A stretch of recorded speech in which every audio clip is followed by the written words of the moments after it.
स्वर्ण मटके का श्राप और वरदान। हिमालय की तलहटी में बसा एक गांव था, नीलगिरी।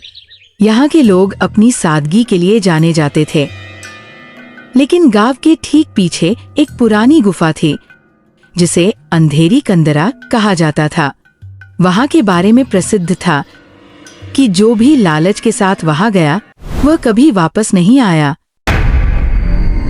उसी गांव में एक गरीब कुम्हार रहता था, जिसका नाम था माधव। माधव बहुत ही मेहनती था, लेकिन उसकी गरीबी उसका पीछा नहीं छोड़ रही थी। एक रात उसे सपने में एक चमकता हुआ मटका दिखा, जो गुफा के सबसे गहरे कोने में रखा था। अगली सुबह माधव ने हिम्मत जुटाई और गुफा की ओर चल पड़ा। जैसे जैसे वो अंदर गया, हवा ठंडी होती गई। अचानक एक पत्थर से टकराकर वो नीचे गिरा और उसकी नजर एक मिट्टी के मटके पर पड़ी। वह मटका साधारण नहीं था, उस पर सोने की बारीक नक्काशी थी और उससे हल्की हल्की रोशनी निकल रही थी।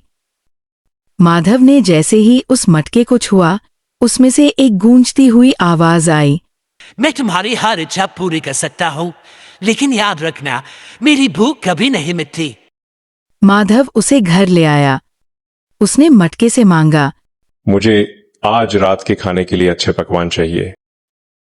देखते ही देखते मटका लजीज खाने से भर गया। माधव खुश हो गया। धीरे धीरे उसकी मांगें बढ़ने लगीं। उसने सोने के सिक्के, नया घर और बेशुमार धन मांगा। जैसे जैसे माधव अमीर होता गया, वह बदलता गया।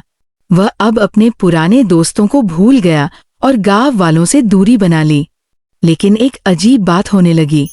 मटका जितना धन देता, वो उतना ही और ज्यादा मांगने लगता।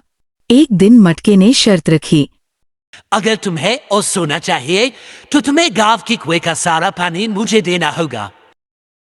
माधव लालच में अंधा हो चुका था। उसने रात के अंधेरे में गांव के कुएं का सारा पानी मटके में डाल दिया। अगले दिन गांव में हाहाकार मच गया। लोग प्यास से तड़पने लगे, जानवर मरने लगे। जब माधव ने एक छोटी बच्ची को पानी के लिए रोते देखा, तो उसका दिल कांप गया।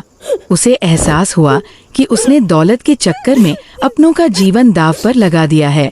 वह दौड़कर मटके के पास गया और चिल्लाया, मुझे ये सब नहीं चाहिए, मुझे मेरा पुराना गांव और वे खुशहाली वापस चाहिए।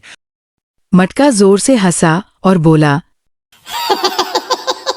अगर तुम सब वापस चाहते हो, तो तुम्हें ही सारा धन और विलासिता त्याग कर फिर से वही मिट्टी के बर्तन बनाने होंगे। माधव ने तुरंत हाँ कह दी। एक जोरदार धमाका हुआ और माधव खुद को उसी पुरानी गुफा के बाहर पाया। उसके पास न महल था, न सोना, लेकिन गांव का कुआं फिर से पानी से भर चुका था। सीख, माधव वापस अपनी कुटिया में लौट आया। उसने फिर से मिट्टी के साधारण मटके बनाना शुरू किया।